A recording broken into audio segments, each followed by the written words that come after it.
So Tim, let's start talking about ownership of Arsenal, the structure. There's a lot of people in Brazil don't get how it works. Kroenke being a major shareholder, but now the president. Yes. So how does it work? Well, this is the ownership structure at the moment is actually very different for Arsenal because historically, ever since Henry Norris went in the kind of early 30s, we've always been owned by, we've always had plurality of ownership, so we've always had several owners on the board. This time, Stan Kroenke's come in, he's bought, I believe, 66% of the club, so he owns it, he calls the shots, but because of his other sports interests, the fact that he lives in the US, he doesn't really run the club per se. Even though he owns it, he'll have, he'll call the shots, but really, probably on a day-to-day basis, because he just runs it for him, I'd say. So it's right, it's not a presidential structure, it's not voted for per se. It's quite simple. Of the shares, he's bought a huge majority, and therefore it's his club really, and there's obviously Israel has around about 30% of the club now, and that means that about 3 or 4% is small shareholders, so this is quite unprecedented for Arsenal because now we have 2 majority owners rather than 4 or 5 working together. But the upshot is Kroenke is almost like, I'd say, a benign dictator, in that he can do whatever he wants with the club, but really he's happy with how it is. He bought it because of the way it's run, so he's not really changing the way it's run, and really Gazidis was hired to call the shots for him on a day-to-day basis. Talking about ownership structure, there's the AST, which you're part of. Yep. And how many shares do you own? How does the AST works around that structure? Well, the AST, I don't know the precise figure, but I think the AST altogether has around about 2% of the club, which after Kroenke and Usmanov, there's about 4% left, and most of it's small shareholders. The aim of the AST is to pull those small shareholders together and kind of act like one shareholder. I don't think they're quite there with the numbers, they're a long way there. Personally, I'm not a shareholder, and something the AST I think has done quite differently over the last couple of years is that they've opened their doors to people who aren't necessarily shareholders, but people who are season ticket holders, away scheme members, box holders, and they've actually become a supporter pressure group, which I think is more important now because essentially 2 individuals who don't talk to one another own the club outright, and so it's more important than ever to have supporters represented, particularly because of who owns the club now. The club has always historically been owned by supporters, by guys who grew up going to Arsenal and came into money like Danny Fisman did, whereas now it's owned by business. So the AST's aim really is to give the supporters almost like a blocking voice, and to represent the interests of their organisation, not necessarily all of the fans, but I think the aim is to get as broad representation as possible, and they have communications monthly with Gazidis, so they feed back what supporters are saying to the club. How much the club listen is totally up for debate, I think, and how much they pay lip service, but that is essentially the aim of the AST, to bring the supporters together and give them a voice which really they don't really have anymore on the board. Going now a bit more to the team side, how would you qualify the amount of power that Wenger has amongst the club? How much of the shots are called by himself? I think that a lot of the shots, I think in terms of the footballing side of the club, not so much. I think he has input into the business side. The footballing side of the club, I think he calls everything. Transfer budgets, how the wage bill, how much to spend on particular players in terms of salary, all of the football decisions, I think, are taken by him, and I don't think really, rightly or wrongly, I don't think anybody really questions him on them. I think this dates back to Arsenal losing David Dein, which I think was quite understandable because of the way David Dein behaved. But I think the reason was that when David Dein left, Wenger lost something of an outlet, and in order to placate him, the club basically said, well look, we're not going to interfere with you, we're not going to interfere in any of the decisions you make. And at the time, Wenger's stock was so high and the club was so successful that that's really what everybody wanted. The landscape's changed a little bit now in terms of the Manchester Cities coming in and joining the Chelseas and things like that.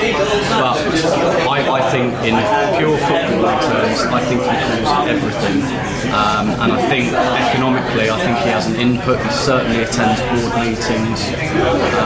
How big his input is there, I don't know. There's lots of rumours, for example, that Samir Nasri, he wanted to keep Samir Nasri to the end of his contract. The rumour is, I don't know how true it is, that Kroenke said no, and sell him.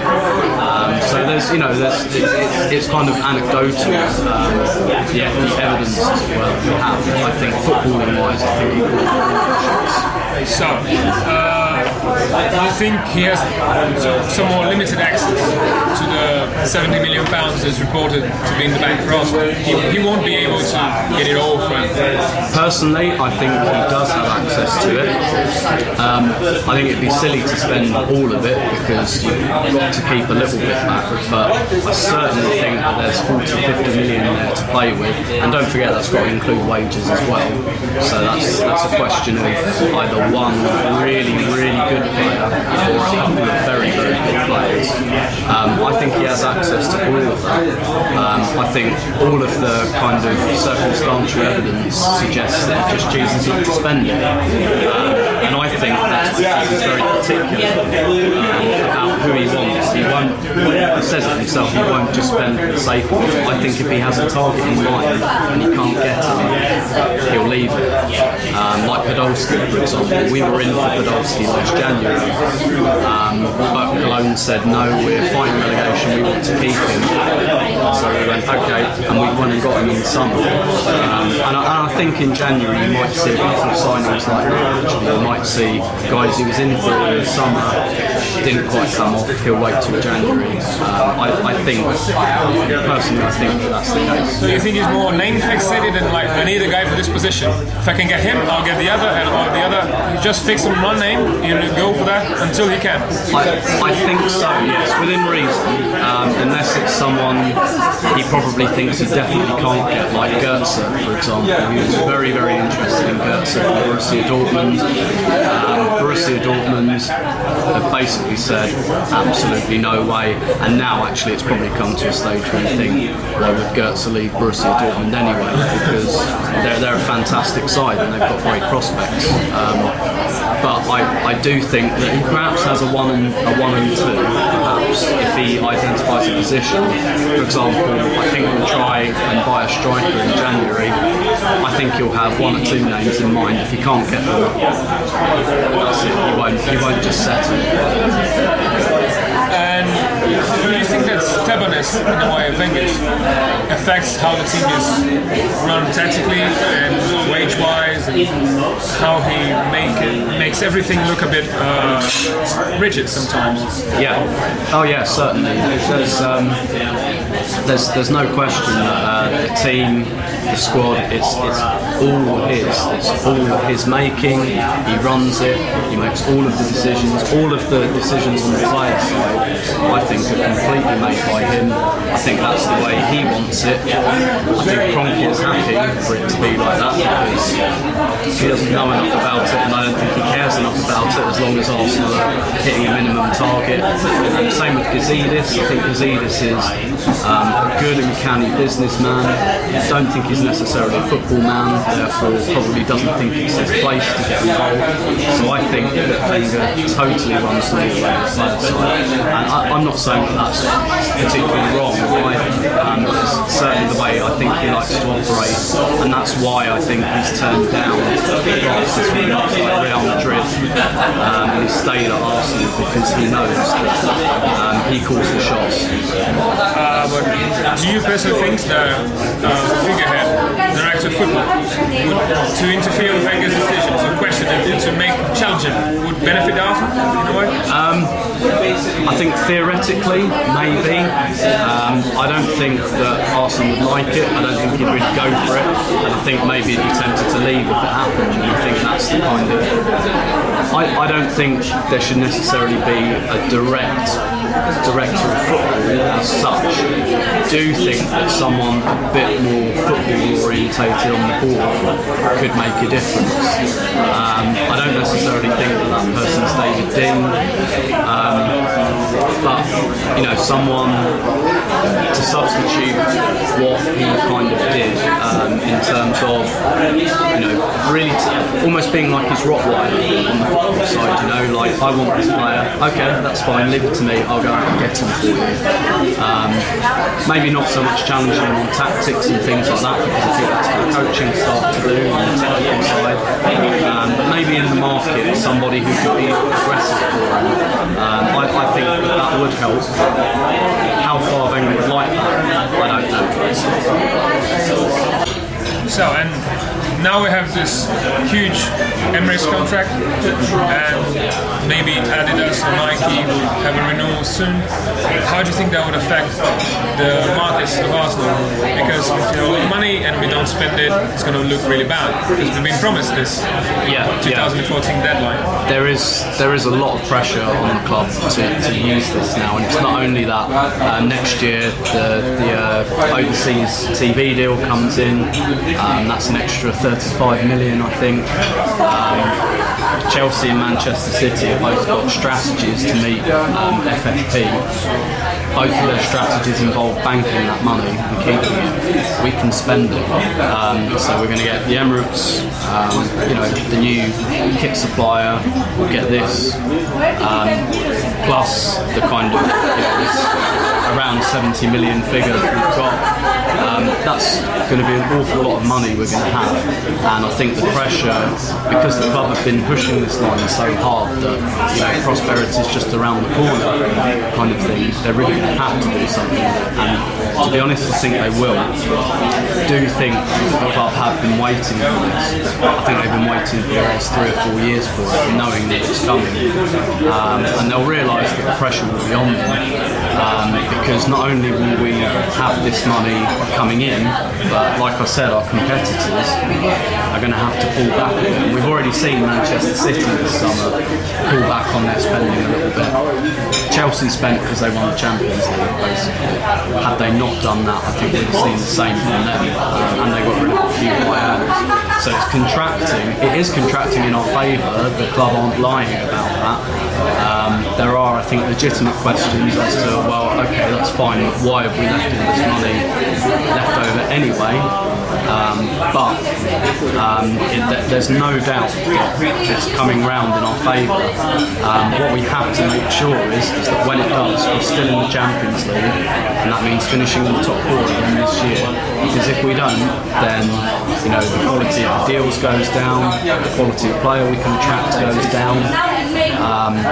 It's really, really crucial that they hang on, in terms of getting into the top 4. Because if they fall out of it, then a lot of this kind of golden horizon evaporates away a little bit, and then it will be very, very hard to get back in. And do you think this current squad can make it top 4 without any full-up incidents like last year? I think it can, yes. I think I've always thought that it will be very tight between us and Spurs before. I've thought that since August. I still think it now. It's very tight between us now. I think, to be absolutely honest, my gut this year has been, and I've never said this before, but my gut this year has been just fall out. And I think the Spurs Arsenal thing is going to go to the next stage.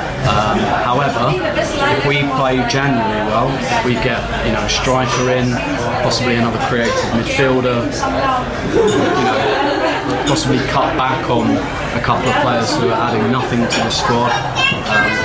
Refresh the squad a little bit. I think if we play January well, I'd be a little bit more confident. If we keep the squad as it is, because I don't think Spurs are that much. If we keep the squad as it is, I think it'll be very tight, but we might just lose. It might be the flip of a coin. If we strengthen well in January, then yes, I think we can, but not much more than that. Another team. How do you think local supporters see this overseas supporting thing that's come to this last year's? A lot of people from everywhere in the world in the stadium. How do you think that affects the atmosphere and how do locals view it? I think at the moment, and not saying this is my point of view, obviously, because I'm in a relationship with Brazilian Arsenal fans. But I think there is generally a slight suspicion, which I think will evaporate over time, just like everything does. A bit like immigration in this country, which 10 years ago was a bit of a new thing. Everyone was a bit like, don't know about that, but then eventually those barriers just tumble away.